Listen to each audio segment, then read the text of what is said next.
What is your name? Hello po. What is your name? Chappy, ma'am. What is your name? My name is Lobilia sa Twito, Sibulan. Lobilia. How old are you? 42 years old. When was your birthday?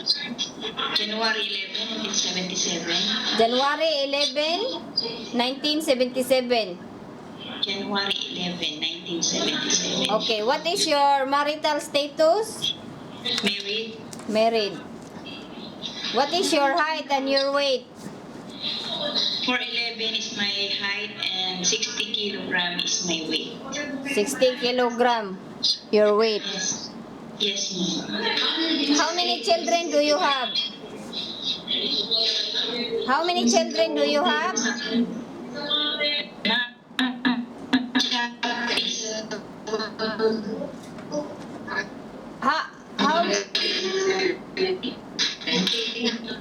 How many children do you have?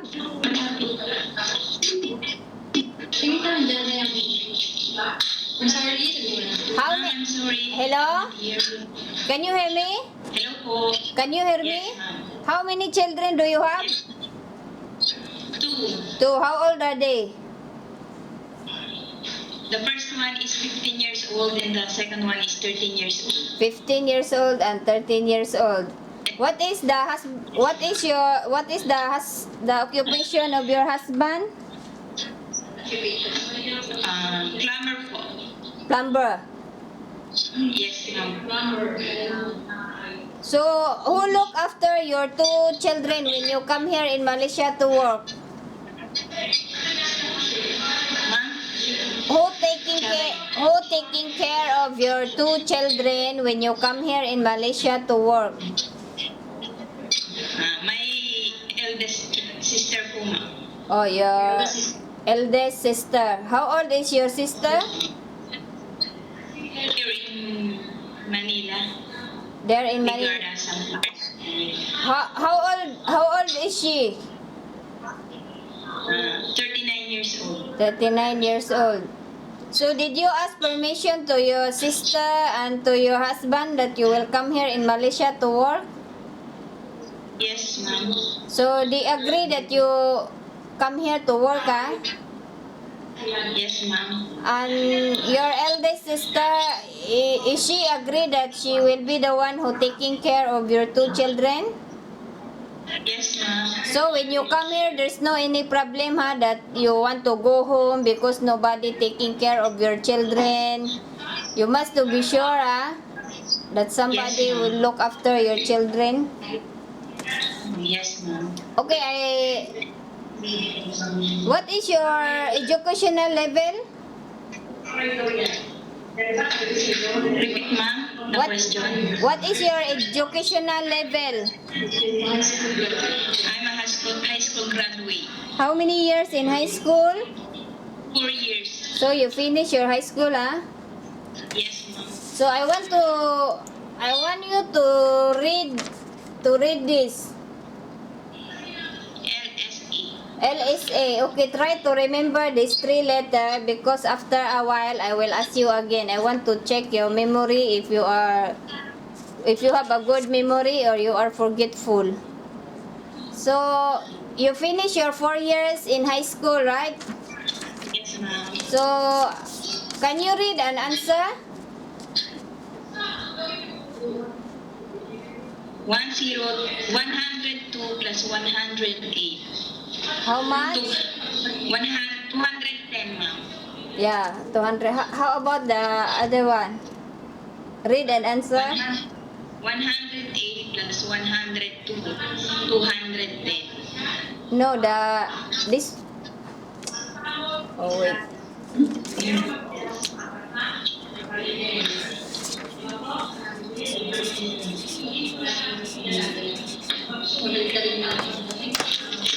This one? 108 minus 102 equals 6. Yeah, 6. I think your memory, your mathematics is good. Can you stand up and put your finger up?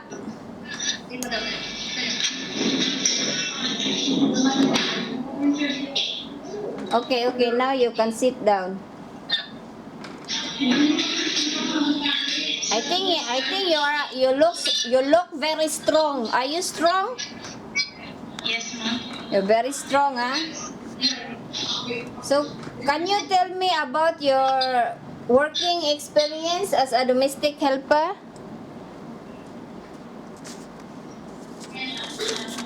Working experience here in Philippines, ma'am.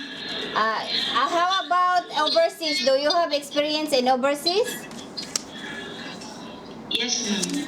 In overseas, do you have experience? Are you ex-abroad or first timer? Ma'am Chappy. Do you have experience working in overseas? No, ma'am. So you are first timer. So do you have any experience in Philippines as a domestic helper? Yes, ma'am. Where in Philippines? In Baliwag, Bulacan. In Bulacan. For how long? 1 year. What year is that? 19...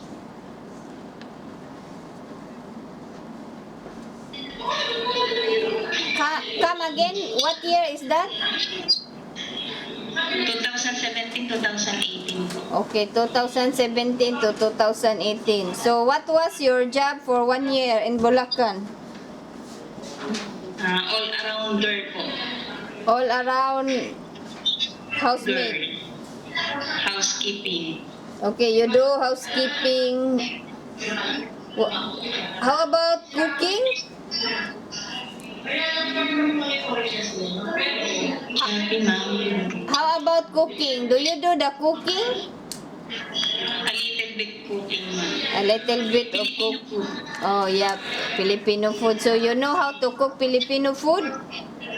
Yes, ma'am. So Like, your employer there is she don't have children? Do you look after children or a baby or a child? ma'am, repeat. Do you look after Chappy, ma'am. your employer there in Bulacan? Is she have a child or children or baby? Do you look after children or old people? Yes, ma'am. How old? Yes. 3 years old, ma'am. 3 years old. How many children your employer have? One only. Only one. 3 years old. So what is your job for this 3 years old child? I'm bathing. I'm changing diaper. Okay. I'm preparing their milk. Preparing the milk Sleep. and bring her to sleep. So do you play with her? Ma'am, Chappy. Do you play with her or teach her some lesson? Teach her, read some story to her? Yes, ma'am. Yeah, so your experience is to look after 3 years old. How about look after baby? Do you have experience to look after baby? No, ma'am. Only my children. Oh, your own baby. So you have experience to look after your own baby. So when your children, when they are a baby, are you the one who taking care of them? Yes, ma'am. I'm willing. So are you the one who taking care of your children when they are a baby? Ma'am, Chappy, ma'am. Hello? Hello po. Can you hear me? Yes, ma'am. I hear you. I said, are you the one who taking care of your children when they are a baby? Yes, ma'am. So how you taking care of a baby?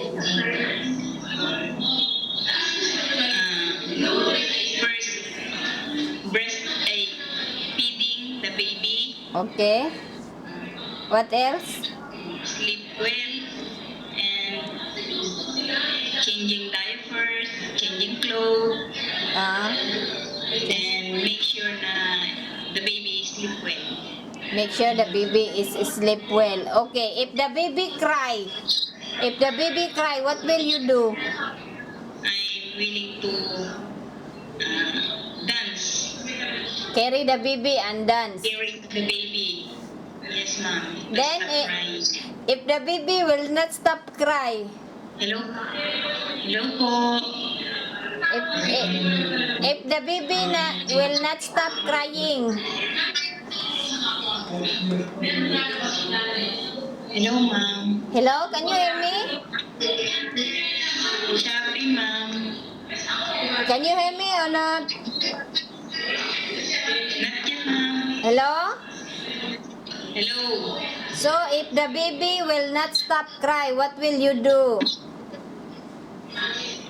I'm dancing her para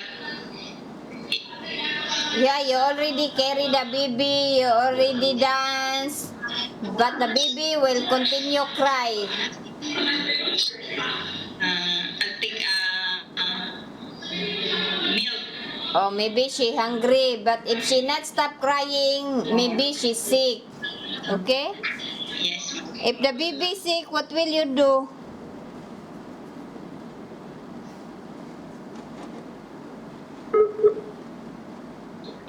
Hello?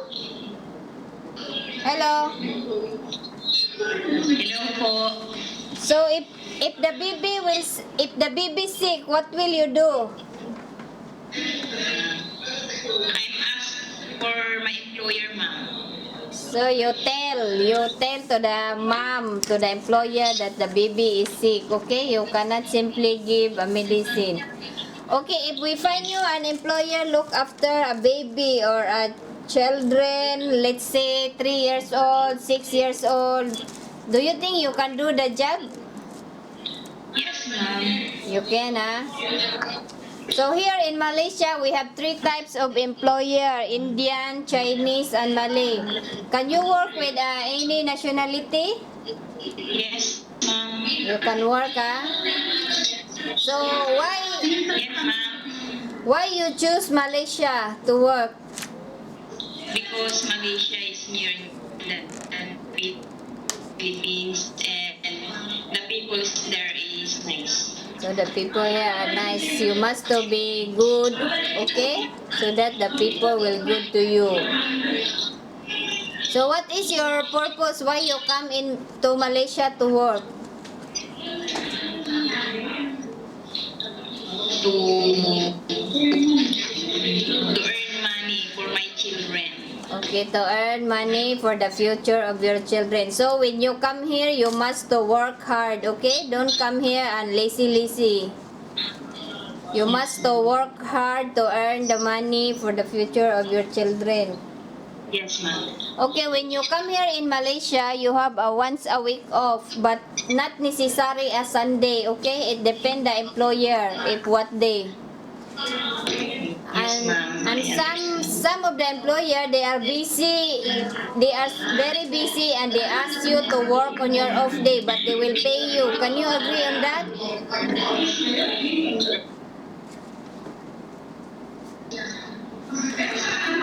Can you agree on that? Ma'am, for connection. Hello, can you hear me? Can you hear me? Hello. Hello po. If your employer asks you to work on your off day, but they will pay you, can you agree on that? Yes, ma'am. Okay, when you come here for a few months, the employer will not allow you to go out on your off day because you don't know the place yet. So can you have your off day in your room and have a rest?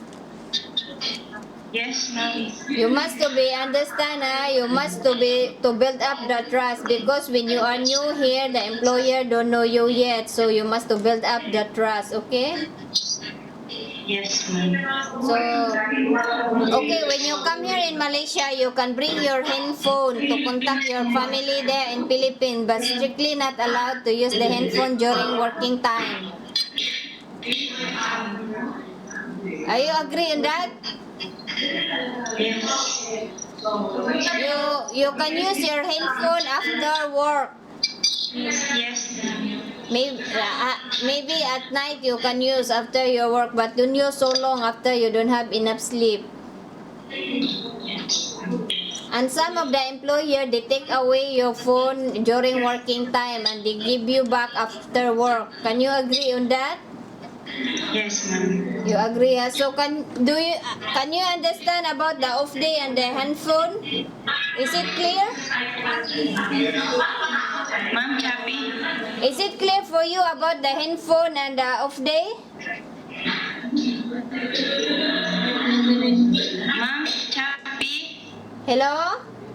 Hello? Is it clear to you about the handphone and the off day? Yes, ma'am. Clear, ah? So, Yes, ma'am. Clear. do you know if how long is your contract in Malaysia? 2 years. 2 years. So, can you promise me that you will finish your 2 years? Yes, ma'am. I promise. So, if you are happy and your employer happy with you, can you extend for more than 2 years? Yes, ma'am. Yes, ah. Do you have experience to look after all people? Ma'am, Do you have repeat. Do you have experience to look after people, old people, old folks? No, ma'am. Are you willing to Pero learn? I'm willing po. Willing to I'm learn, willing ah? to learn. Because you're quite strong. I think you can do the job, look after all. Yes, ma'am. Let's say if the employer have a pets in the house, do you mind to look after the pets? Yes, ma'am. I'm willing to learn. Pets. You know pets is either dog or rabbit or cats. Yes, ma'am. Do you have a pets in your house in Philippines?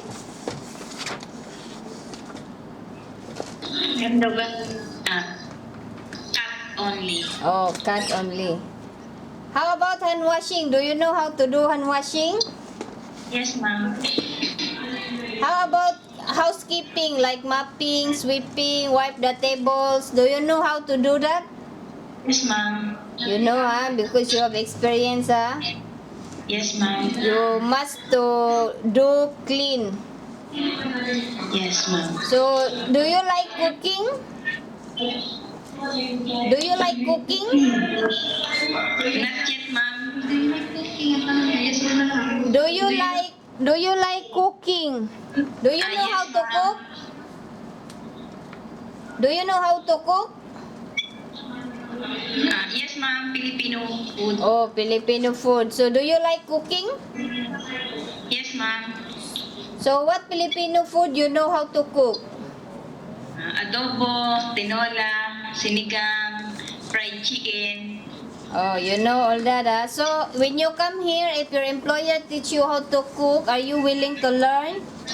Yes, ma'am. I'm willing to You're learn. willing to learn, So, if the employer or the employer give you a recipe book, can you cook through the recipe book? Yes, ma'am. You can, Do you have any friends or relatives in Malaysia? No, ma'am. No, Can you promise me not to bring any friends or relatives in your employer house? Ma'am, happy. Can you promise? Hello? Ma'am, I'm not hear you. Hello? Hello. Can you promise me not to bring any friends or relatives in your employer house? Yes, ma'am, I promise. Are you afraid to be alone in the house? No, ma'am. No, so if you even you alone, the employer not around, you must to do your work honestly, Yes, ma'am. So are you willing to obey rules and follow instruction from the employer? Yes, ma'am. You must to follow the instruction, okay? Yes, ma'am. Can you eat vegetarian food? Yes, ma'am. Do you know how to use electrical appliances? Ma'am, Do you happy? do you do you know how to use electrical appliances? Yes, ma'am. Like vacuum cleaner, microwave oven, washing machine, you know all that, Yes, ma'am. But if you don't know how to use, you can ask the mom and the mom will teach you, okay? Yes, ma'am. Are you afraid of a height? No, ma'am. No, So, if I am your employer here, what will you tell me so that I will select you? Ma'am, I'm honest, Okay. hardworking, Ah, responsible, and willing to learn. so you're willing to And learn, ha? listen to my employer. Okay, you must to listen and follow the instruction of the employer. So, are you mentally prepared to come and work? Yes, ma'am. Are you sure that you will not change your mind? Yes. Are you 100% sure that you will not change your mind? Yes, ma'am. So when you come here, do you think you get homesick? Yes, ma'am. You get homesick. Happy, ma'am. You hello? Hello. Happy. Can Hello, you ma'am. when you come here, do you think you get homesick? No, ma'am. No, so you mentally prepare to come and work, ha? Yes, ma'am. So can you tell me the 3 letters that I show you? Lobilia? LSE. Yeah, LSA, correct. I think your memory is good. Do you have any question? No, ma'am. No, I think that's all. Thank you so much. We will find an employer for you, okay? Thank you, ma'am. Thank you. Bye-bye.